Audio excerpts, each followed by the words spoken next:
no one really knows what you want to have happen. So somebody is stuck, whether it's doctors, a kid, your spouse, somebody is stuck making the decision and saying, no, I think mom or dad would have wanted, right? ... At what point does somebody subjectively make that call, right? And even if they think it's okay, there's a rift potentially emotionally in the family where people say, I think you made the wrong. I disagreed with that. I think mom would have or dad would have always wanted.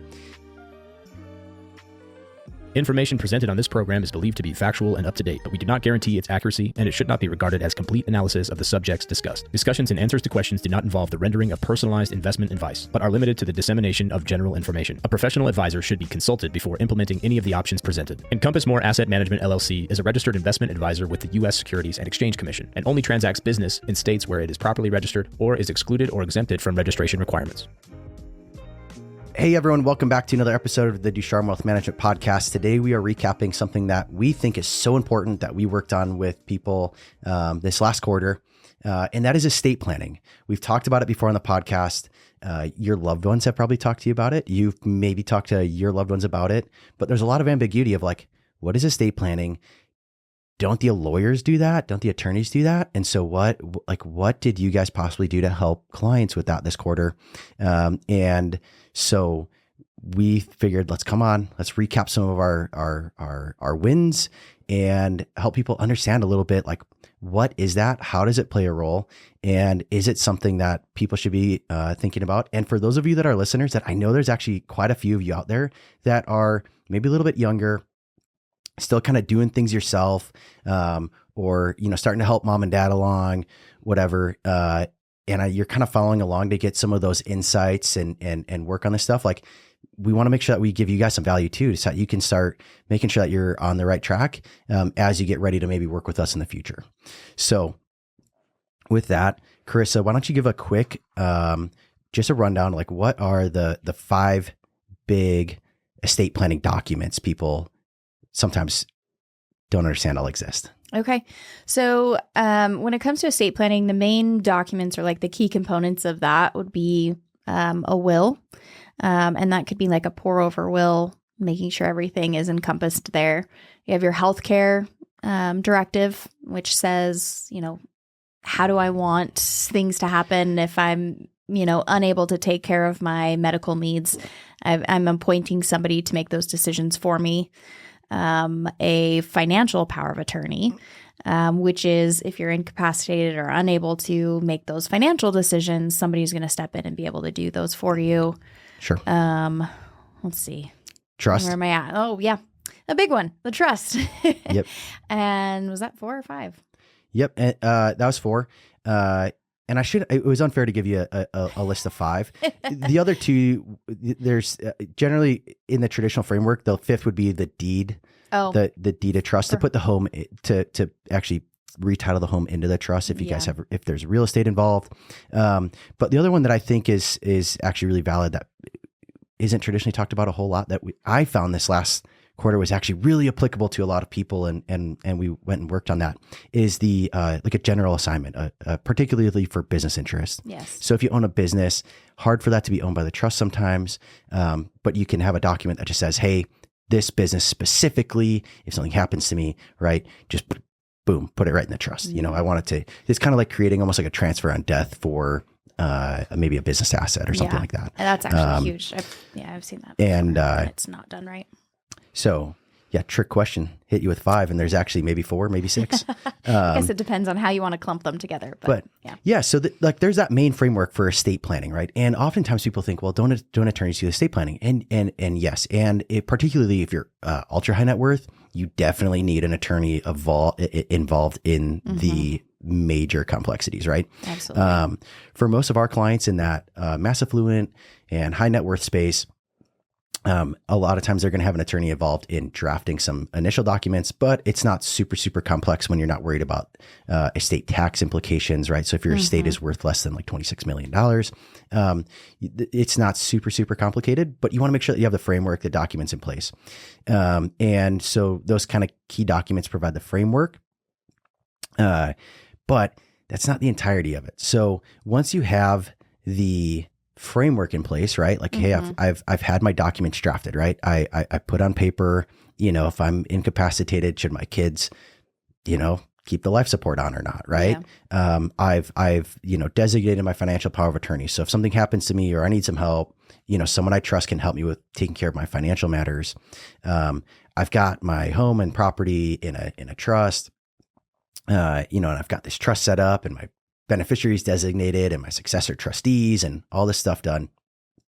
And I've got a pour over will that says, hey, anything not in my trust, go ahead, put it in my trust when I die, right? Like I want, the beneficiary of my estate to be my trust. And, maybe some assignment of business interest. But now what, right? So we continue to play this role with our clients where the documents are drafted, but now do you know where they are? Are they digitized? Are they accessible? Right. And do we have some kind of summary readout of like, who are those people so that it can be revisited easily, right? Like, generally for those of you that have estate plans, you're aware and familiar with the fact that like you get this binder back, right? At the end of signing, you get a binder and it's like, sometimes like hundreds of pages long. Yeah. And it's like, who did I designate to have the kids again? Was that, my mom or was that your sister? Yeah. And it's like, we can't remember. And so most people go, I can't remember. I'll have to look. And then they pull out the binder to look and it's like, I'll figure it out later. Yeah. Because you're looking at hundreds of pages of documents and you're like, I don't even know what half of this means because it's in legal jargon and I don't know how to which page to look at. So yeah, it can be overwhelming for people. So with the clients that cared to work on it this quarter, one of the things that we were able to help work on and just revisit with people is that organization and that readout. So we, in their client websites, put a list of like, here's who you designated as these things. And here's the checklist, the documents drafted. Here's the last time you updated it, right? From the information they provide us, right? Yeah. So, they got to want this. And if you're listening, you're a client of ours and you didn't work on that with us last quarter, we sent out maybe some different things, but we invite you. We're still here and happy to work on it. Just let us know. But having just that oversight. And the reason why that's important is because what people don't do is go talk to their estate planning attorney all the time and just say, hey, let's catch up. Yes. Right. But people do come and talk to us all the time and say, let's catch up. Because, hey, some stuff's going on in life and we're moving or changing jobs or this or that or whatever. And in the midst of that, sometimes what we hear is like these trigger words where, they're like, and so we're doing this and blah, blah, blah. And my brother's driving me nuts. And all of a sudden I'm going, hey, wait, hold on. Your brother's listed as your trustee or, your the guardian nomination or whatever. Right. And so then it just comes down to like, hey, just as a quick reminder, like that's who you have listed. We have this summary readout. You have them listed somewhere in your estate plan. Like, is that something that you now want to revisit? So we can give that just that gentle reminder and nudge and just say, hey, you're expressing something that might be a concern to yourself, but because you're in it, you're not zoomed out like we are. Right. It's harder to remember all those little things, right? Oh, absolutely. You have so many other things on your mind and that kind of becomes like the last thing that you're, ready to do and to focus on. And so when you're reviewing this on a regular basis, we're able to put it in a short, concise way, like a little report essentially, so that you can see who all of the key people are as part of your estate plan and make sure that, if somebody's passed away, obviously we need to make a change. If there's any divorces or marriages or, just changes in a relationship, that gets taken care of and it gets updated because those are things that people miss all the time. And that makes a huge difference in the overall way that your estate plays out. So, the other one that goes with like, who is my XYZ, trustee, beneficiary, executor, whoever, right, is who's my beneficiaries? Because one of the major components of the estate planning process is that efficient transfer of assets if something were to happen, right? And so we use trust for that a lot of times because it avoids probate, which is beneficial for a number of reasons, cost being one of them, privacy being the other one, and kind of time efficiency, right? Those are all important. But there's some things that don't go through that process the same way if they transfer directly, right? So, or maybe a better way to say that is some things aren't always owned by your trust and can't be owned by your trust, right? But you want to look at those beneficiaries and make sure that they're right. So some good examples of that, of things that we've worked on and helped clients identify this year is bank accounts and accounts that we don't manage.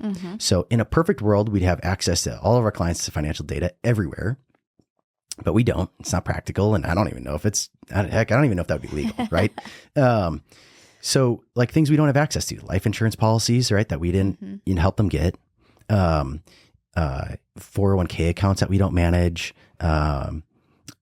maybe like pension benefits from work or other places. Veteran benefits, VA stuff. Yeah. And that one you can't really designate beneficiaries on, but, and then the other one is like just checking and savings accounts, right?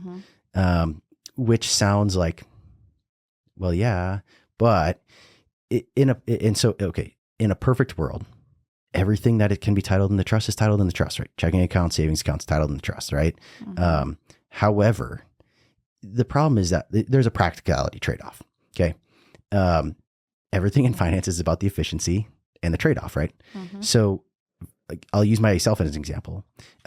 If I go down to the bank and want my account transferred into the trust, mine and my wife's like joint checking account and transferred in the trust, they want to issue new account numbers, right? It's a whole new account. They'll basically set us up a new account and then transfer our money over and then close down the old one.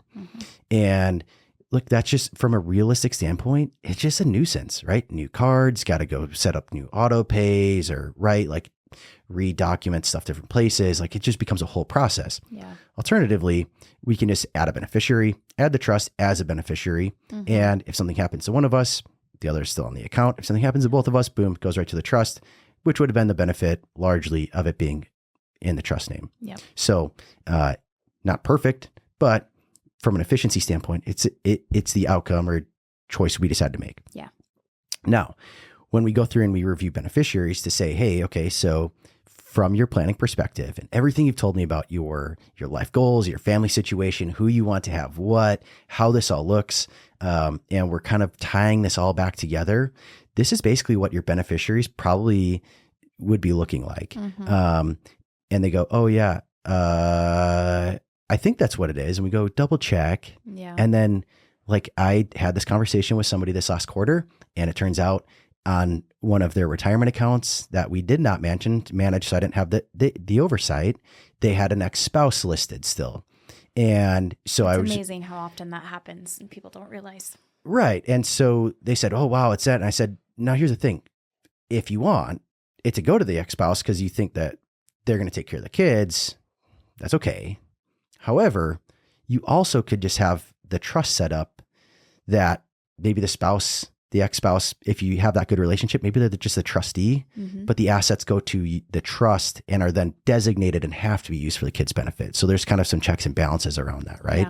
Yeah. There's a number of different things, but that's where estate planning comes into play. And so there's these little catches that we kind of just get it tied all together. Like some of that conversation that maybe they don't think about or consider when they're initially setting it up or talking to their attorney. Like one example that I had this last quarter is talking with somebody, it was a lady, and she was just going through the process, and she was asking about just instead of going through the trust, what if she just designates her oldest child as the sole beneficiary of all of her accounts and then gives that expectation to the oldest child that you're going to split it with your other two siblings in equal portions? There's a lot of issues with that. And so we were able to talk through why that's not going to work and what the downfalls of that would be, so that she could really understand it before she even went and talked to her attorney to figure out, okay, this is how I want it to go. Yeah. Listen, I am not an attorney, so I won't give a specific legal opinion on whether that's the right thing to do or not, but I am a human being, and emotionally, that is a rude thing to do to your kids. Well, there's a lot of potential issues with it. There's, tax implications, because all the tax implications are going to go through that one child that's listed as the beneficiary, whether they're sharing that or not. Like there's just a lot of unintended consequences that can come by doing it that way. So just talking through those different scenarios and what that could actually look like, how it would play out versus the alternative. So yeah. And I think there's a whole nother podcast that we can do like on the specifics of absolutely estate planning do's and don'ts, right? Absolutely.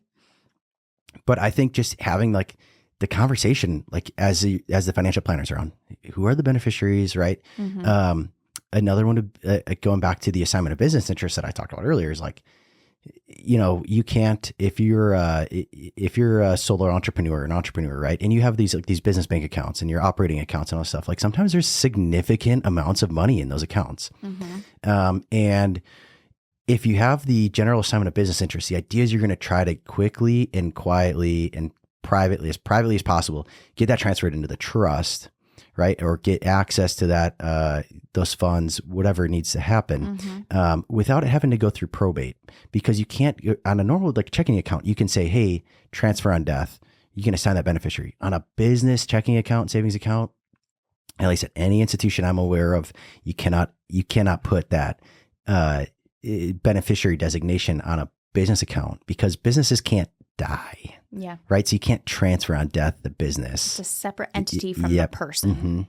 So, just again, those little nuances when people say like, hey, should I set up an LLC for this new business? Sure.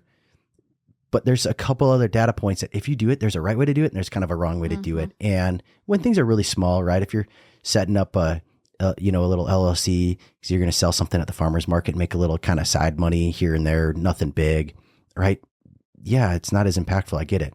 But, I have now had clients that have side hustles that turn into multiple 6-figure incomes that all of a sudden accumulate a bunch of cash. And you want to make sure you have the entity structure right on that your bank accounts are set up appropriately and that cash is flowing through and integrating with your financial plan cohesively. Right.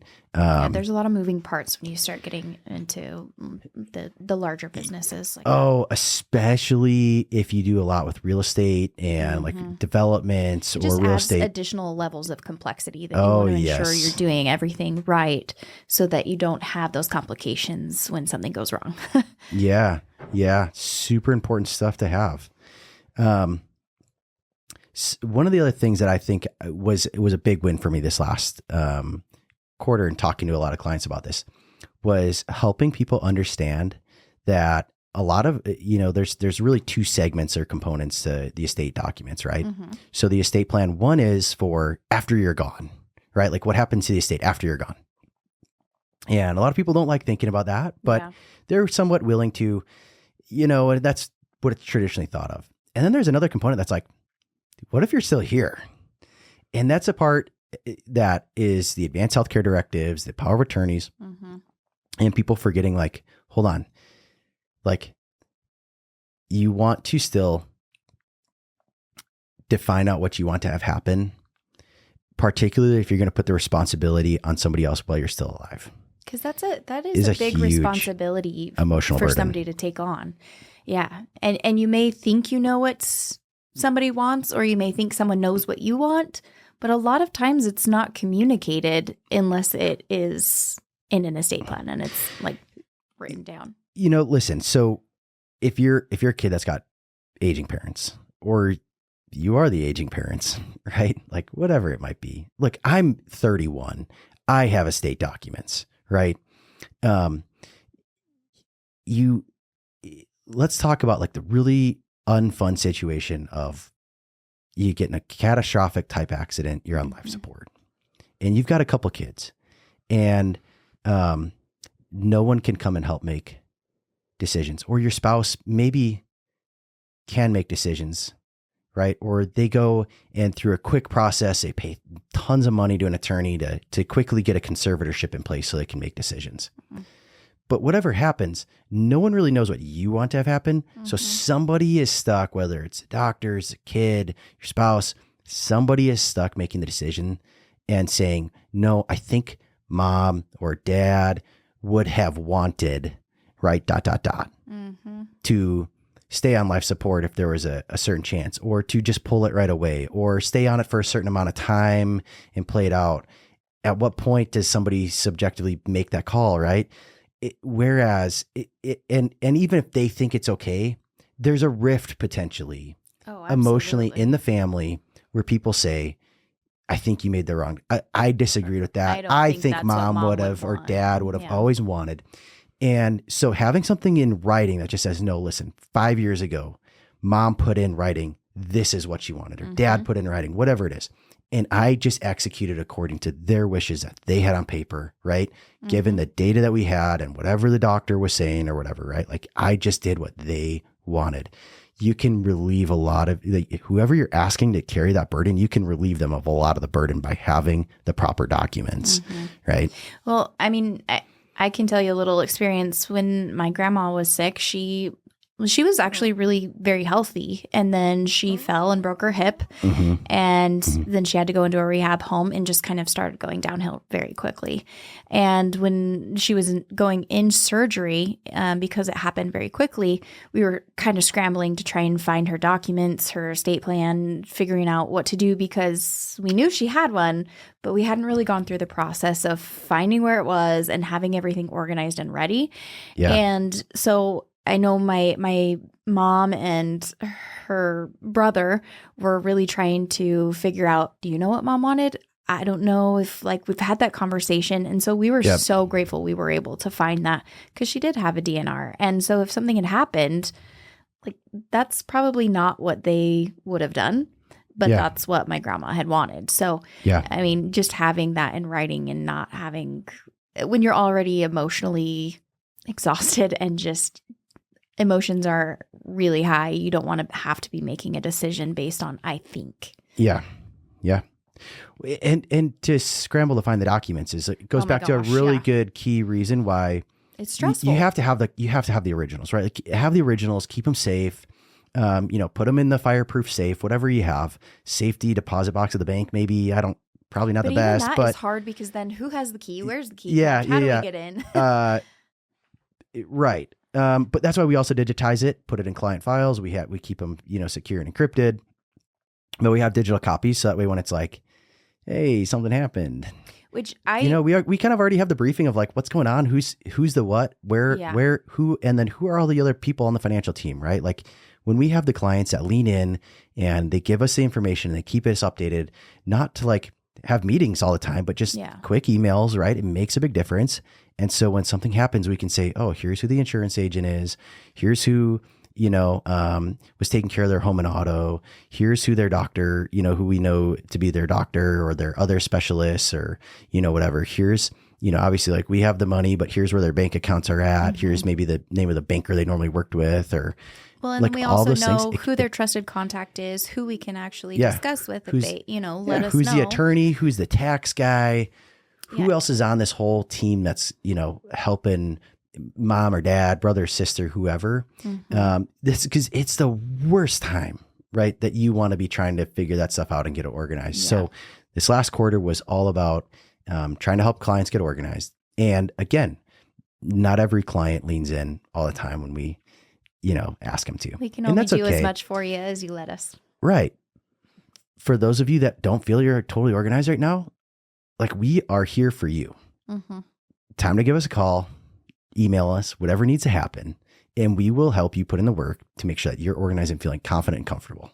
Right. It is super key.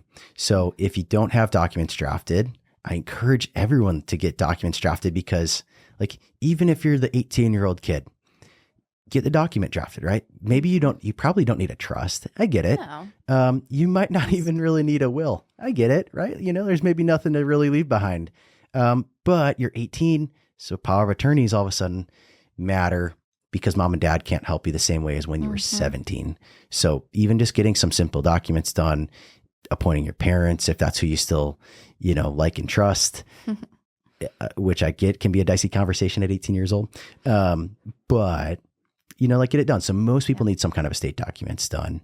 And if you don't, consider it. If you are unsure and you just want a second opinion on stuff, you can reach out to us. We are so happy to talk to people about this kind of stuff. No, it's not like what we get directly paid for, but it makes such a big difference, and it really plays into tying it all together. And we think our time is so valuably spent having those conversations. We think they're so impactful. Absolutely. If you're back in Wisconsin, where the home office is at, or you're out here in the West, Utah, Nevada, California, Colorado, Arizona, we know some great attorneys in the network. If you need help from an attorney, go ahead and reach out and we will help connect you and get you organized for that appointment with the attorneys if needed, right? Yeah. Sometimes it's super helpful for an attorney when you show up and you already have a bunch of stuff organized and ready to go. It makes for a very productive conversation that they really much appreciate. Well, and it probably lowers your cost too with the attorneys. It certainly can. Yeah. It certainly can. Not always. Every attorney is different, but there's some great attorneys out there doing great estate planning work. Yeah. And part of it is having the documents drafted. But then the other part is just that follow-up implementation, keeping it up to date, keeping the awareness around it. I will say one thing that I have learned, and I actually had a couple of clients reach out to me, and they're like, thank you so much for the reminder. We got our trust done last year, but we still haven't been to the bank. We haven't been, in contact with some of these accounts that we have outside of, Ducharme Wealth Management. Thank you for that reminder so that we can go and make sure that gets done. So that is one thing, going and working with your attorney or whatever to get your estate documents drafted is step one. There are follow-up things to actually get your accounts and assets listed in your trust and put in properly. And so that's part of that follow-up that we're able to provide that value to, is making sure you've done that and giving you those reminders to make sure that it gets done properly. Yeah. Look, your financial life is no different than 100 different analogies out there, right? It's no different than the car that you want to last, hundreds of thousands of miles, right? You need the regular maintenance. Yes. You got to pay attention to the little details, right? Not having the right tire pressure in the car can make a huge difference on the wear of the tires over time, right? Not checking the oil, not filling it up with the right kind of gas, right? You got to do the maintenance and the estate planning stuff. A lot of it is just like, there's the one big thing, and then there's the maintenance that just, you got to stay on top of the maintenance. And I think that's where we help fill out a gap with people and help them make sure that maintenance is done. Again, only to their, we're not professional babysitters. So you got to be willing to respond to emails and do your part too, right? We can't force anyone to do anything. Yep. But for those clients that lean in and want to work on it, we are here, we're ready, we're able, and we want to help. And for those that have, that we were able to successfully help this last quarter, we're really grateful for that opportunity. We're grateful that people trust us to be that guide for them, that help them along the process. And, it really gives us some purpose, and it's fun. We like having those successes and those wins with clients. So keep them coming. We appreciate you guys listening today. We appreciate you joining along. We appreciate your curiosity. If you have a lot of curiosity and that itch is not getting scratched, please reach out to us. Get on our website, ducharmewealth.com. Contact us that way. You can email me directly, Brandon, BRANDEN @ducharmewealth.com. You can message us on pretty much any of the social media platforms. But we'd love to hear from you. And if there's you're just like, I'm so curious about XYZ question, topic, whatever, we will either do an episode where we try to answer that, or we'll bring on an expert that can work towards answering that questions. We love that kind of stuff. So let us know what we can do to provide some additional value to you guys. We'd love to hear from you. And until next time, go ahead and find us down at ducharmewealth.com or at our office in St. George, Utah, or New Berlin, Wisconsin.